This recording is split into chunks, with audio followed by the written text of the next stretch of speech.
Hey guys, welcome back to my channel. Today I am here to do a Q&A with you all. So I'm very excited to do this video. I've been wanting to do a Q&A for quite a while. I wanted to give you guys the opportunity to ask me any sort of question you had, whether those be personal questions, finance questions, budgeting, planning, all of the above. And I want to try to do these videos, you know, at least once a month. It's really nice to be on the other side of the camera for once. So that's just really fun. And I had so much fun reading through your questions and just like, you know, getting to know you guys a little bit more and all of that. So I am doing this a little bit differently since I am filming on my phone.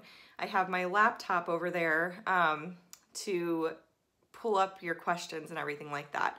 So let's go ahead and get started because I did get quite a few questions. The first question I got was what I do for a living. So that is a great question. You can see my little work from home desk behind me. I do work from home full time, which is a huge blessing. I'm able to be with my family a lot more that way, and that was the ultimate goal really, was to have more of that work life, family life balance. As far as what I do for a living, I work for a university, an online university, and I serve as a mentor for students. I particularly work with students who are earning their MBA, and I help them set academic goals. I help them work towards like their career goals, professional goals. I help them work through like any obstacles that they're facing with time management or in their studies and that kind of stuff. So that's essentially what I do in a nutshell. And I do work, you know, full time and everything like that. So let's see.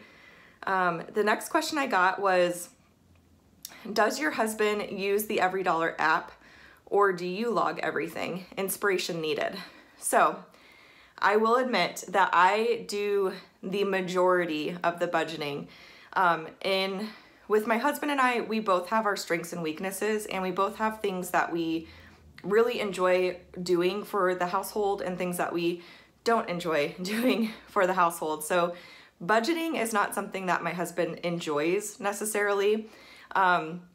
He likes being in the loop, and we definitely check in with each other very often actually with our budget.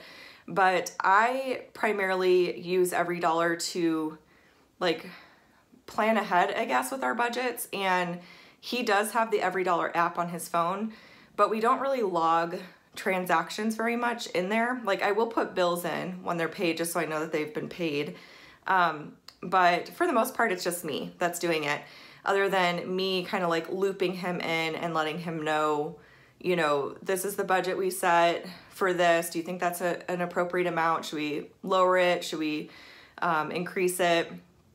And we kind of set goals together for the month and everything like that. So speaking of which, he just sent me a text message. I forgot to turn on my do not disturb, but that's okay. So yeah, that's basically how it works for us. And yeah, so I hope that answers your question. I know like with chores and stuff around the house, he hates doing laundry. I don't mind it, so I do the laundry. I hate doing the floors. And so he does all the vacuuming and mopping and everything like that. He does all the car maintenance for the cars, just all sorts of stuff. So we both have like different responsibilities around our household. That's just what works well for us. And budgeting is just my responsibility. But that's not to say that he's completely hands off. He's definitely in the loop at all times. But yeah, so I hope that helps answer your question. And the next question I got was, what is your biggest financial goal for 2019? And that is a great question. And if you guys are not new to my channel, you'll probably know our biggest goal is to get out of debt. We are planning on being debt-free in August of this year, which is extremely exciting because we've been on this journey now for like 2.5 years almost, since January 2017. So it's been a long time and we are definitely very ready to be done. That is our greatest goal, is to get out of debt this year, be debt-free other than our mortgage. That does not include our mortgage. That's a different baby step with Dave Ramsey's plan. That's baby step 6 actually. We're on baby step 2. So, and if you're curious about the Dave Ramsey baby steps, I did do a video a while back on that, so definitely check that out if you're interested in learning more about the baby steps. Okay, so this next question I really liked. It made me think, what is something you know, I can't see that. Sorry guys, this is a little awkward. What is something you know now that you wish you had known when you first started your financial journey? That is a really great question. As far as something we wish we had known before we started, probably, oh man, I don't know. I probably wouldn't have been as hard on myself maybe in the beginning because it definitely takes a lot of time to figure out a budget, and it's ever changing. That's the one thing. So I am such a black and white person, you guys. Like I am super type A, and I like step 1, step 2, step 3. That's the way that my brain works. And so for me, I wanted to have like the same budget every single month. And I'm like, this is gonna be our budget no matter what. But with budgets, things change all the time. You have to take into account food prices going up, gas prices going up or down. You know, are you, like during the holidays, do you have a lot more going on, like going out with family? Do you have a lot of birthdays one month? Like it's impossible, I have realized and have finally come to peace with, for having like the same budget every single month. Like it's pretty much impossible. And that's what I tried to do in the very beginning. It was very frustrating for me. So I'm really glad that I finally came to terms with like our budget is going to change on a month-to-month basis. And that's something that Dave Ramsey talks about all the time too, is like your budget's never going to look the same. The other thing I wish I had started from the very beginning was budgeting paycheck to paycheck. We used to not do that. The way that we budget now is not the way we used to budget. We used to do monthly budgets. We'd look at the overall income, the overall expenses, and then we wouldn't like track each paycheck the way that we do now so meticulously.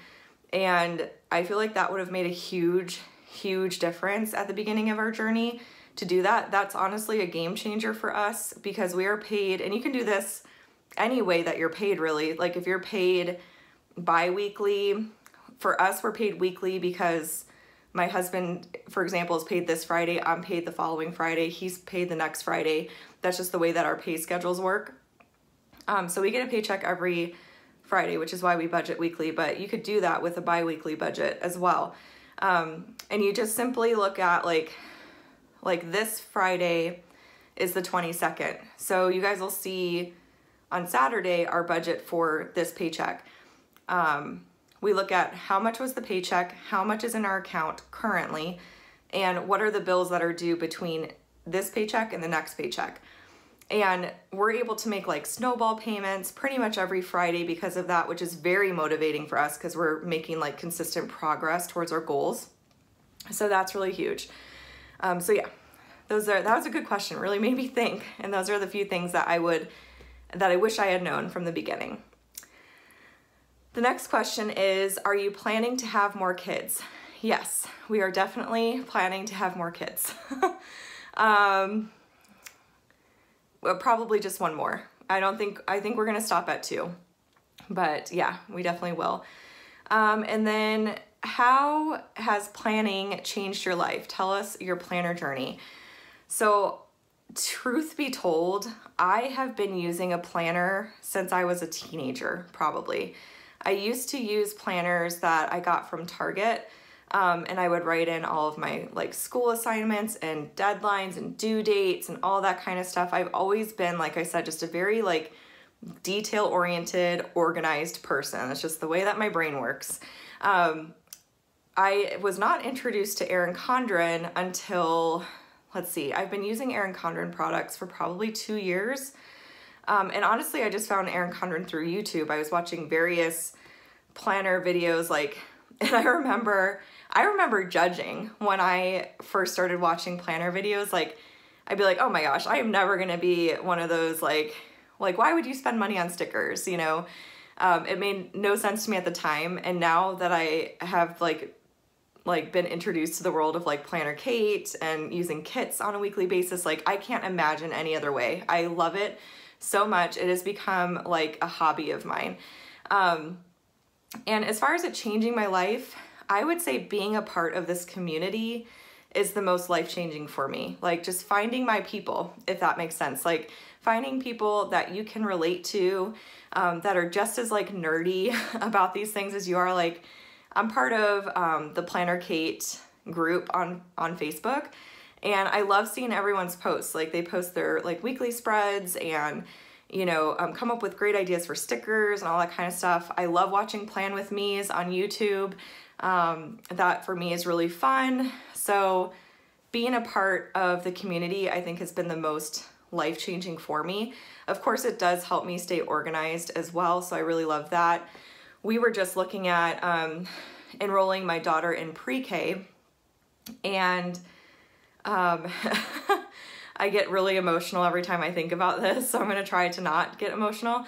But we were just looking at enrolling her in pre-K, and I was looking at like the school calendar. I'm like, oh my gosh, like I can use, you know, the yearly spread to mark her days off of school, like her fall break and her Christmas break and all that kind of stuff, and special events. And I've seen other planner like moms out there, like Happily a Housewife. I watch her channel all the time, and she always does like a school calendar in her planners. And I'm like, ooh, I get to be like Samantha and like make my own school calendar. Like, oh, it's exciting. It's exciting, but it's also really sad because she's my first baby and she's gonna be going into pre-K, and it's just crazy. But anyways, let's move on from that because I will seriously get emotional. So I think that was all the questions I got through my Instagram story. So I'm gonna pull up some other questions. Let's see. I'll pull, these are from my Instagram post. Oh, the next question I got was, what has been the hardest thing to give up during your debt-free journey? Hands down, family, like vacations. That has been the hardest part for us. We have not ever gone on a family vacation. Other than one overnight stay, we went this past Christmas actually to the Polar Express for one night. But other than that, we have never gone anywhere like, and like, you know, gone in an actual vacation. That has been the hardest part for me, is just like not having, like not taking a break basically, like both not taking a break and then not having that like quality family time where we're just all unplugging for a little bit. It's been fine. My daughter's really young. She just turned 4 in December. So as far as like going to Disney and stuff like that, I probably wouldn't want to take her until she's like 5 anyways. So that's been fine.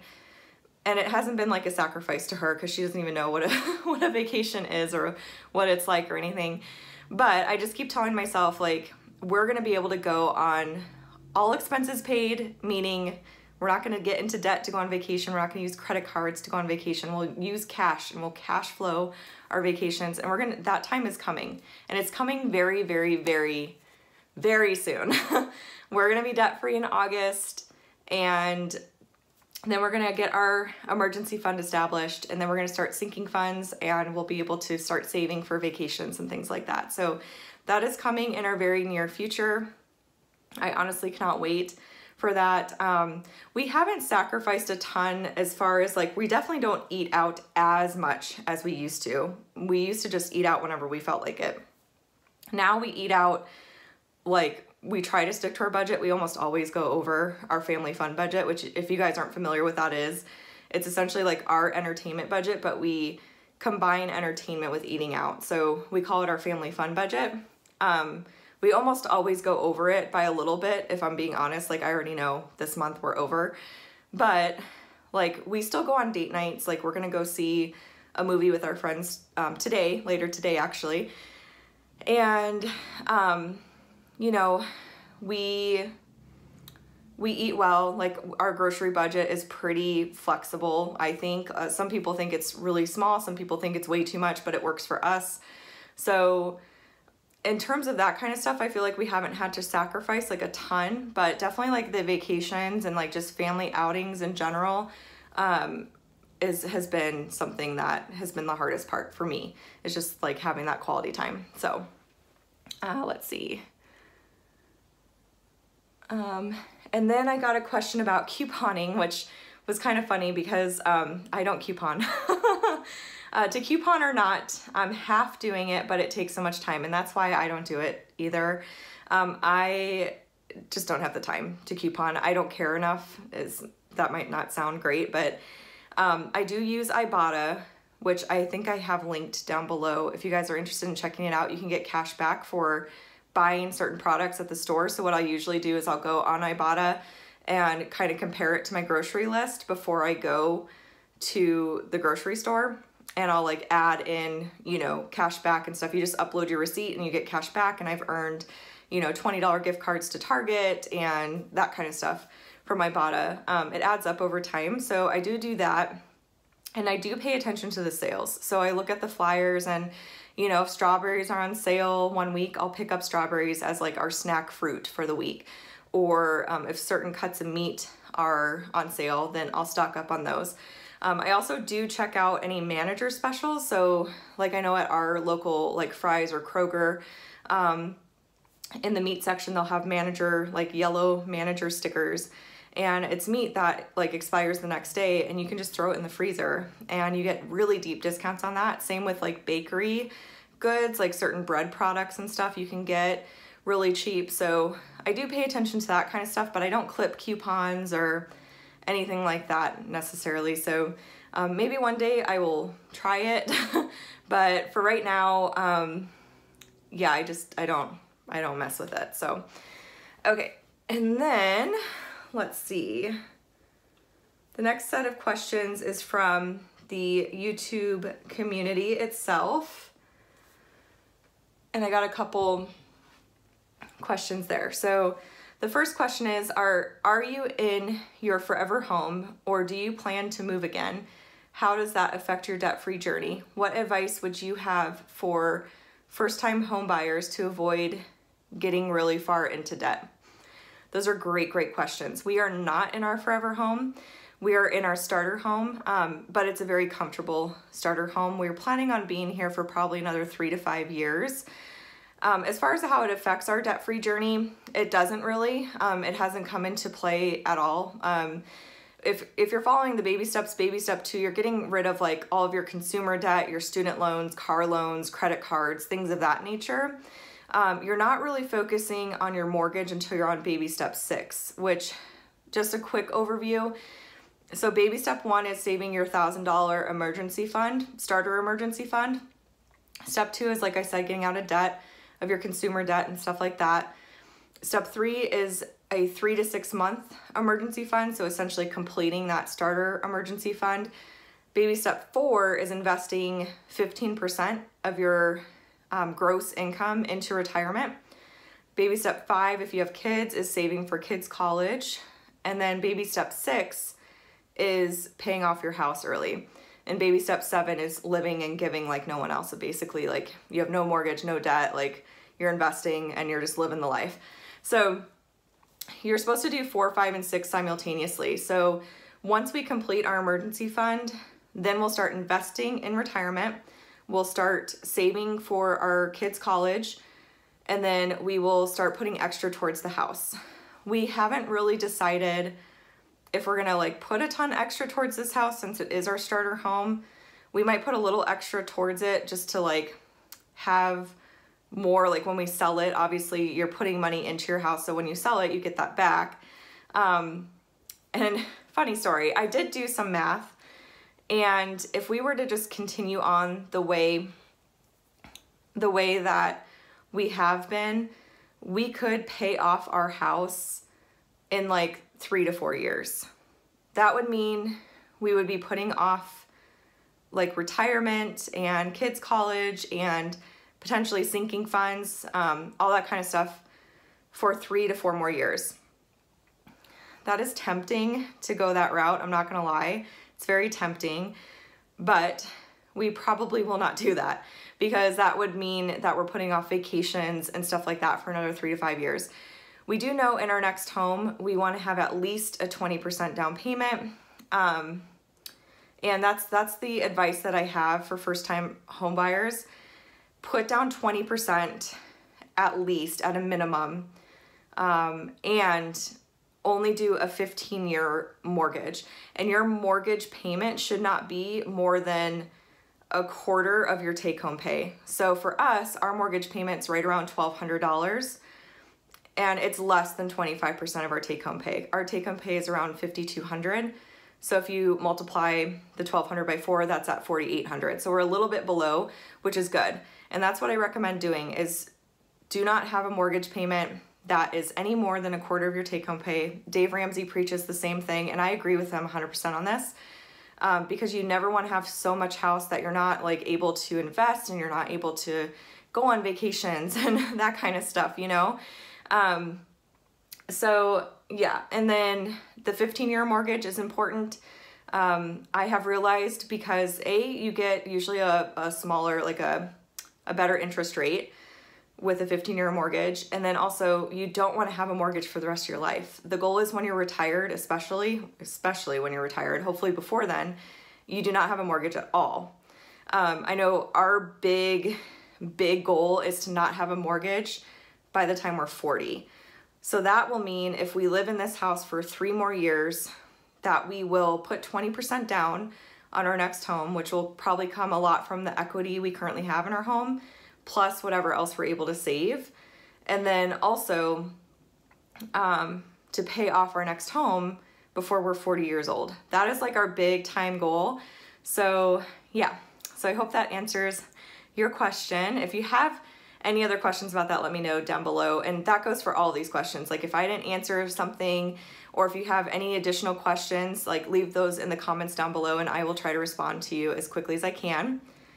The next question made me chuckle. You keep saying you will reveal why the change in debt payoff pace. When will that be? Next week. You guys will see a video probably Tuesday that will talk to you about what the big changes are. Like we got very aggressive with our debt payoff. We stopped our sinking funds. Our original goal was to be debt free by the end of this year, but we pushed it up pretty significantly for a very good reason. So you guys will know what that reason is next week. So stay tuned for that. And then the last question is, where are you from? So I actually grew up in the Midwest. I was born in Illinois, and then I grew up most of my life in Fish Creek, Wisconsin, which is a tiny, eeny-weeny town on the peninsula of Wisconsin. So I am still, even though I've lived in Arizona actually now for like, oh gosh, like close to 20 years, somewhere around there, I still consider myself a Midwest girl. Just, you know, loyalty. I'm still a Green Bay Packers fan and all that kind of stuff. But yeah, that is where I'm originally from. I have lived in Arizona though since 1999. So I've lived here for a very long time. Over half my life now, actually, now I'm thinking about it. So yeah, that is where I am from. But that is it, you guys. Those were all the questions I got. Great questions. I really enjoyed this quite a lot, so I am definitely planning on doing this again.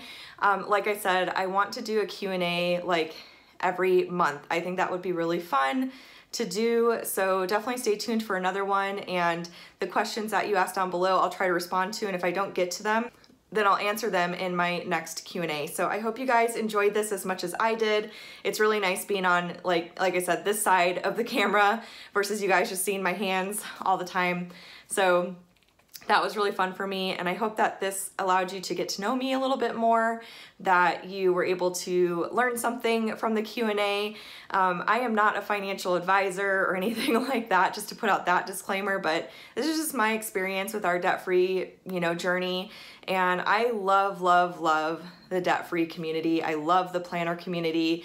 I love YouTube. So this is just really fun for me, being able to kind of communicate with you guys in a different way and get to know you guys and all that kind of stuff. So Anyways, guys, that is it for this video.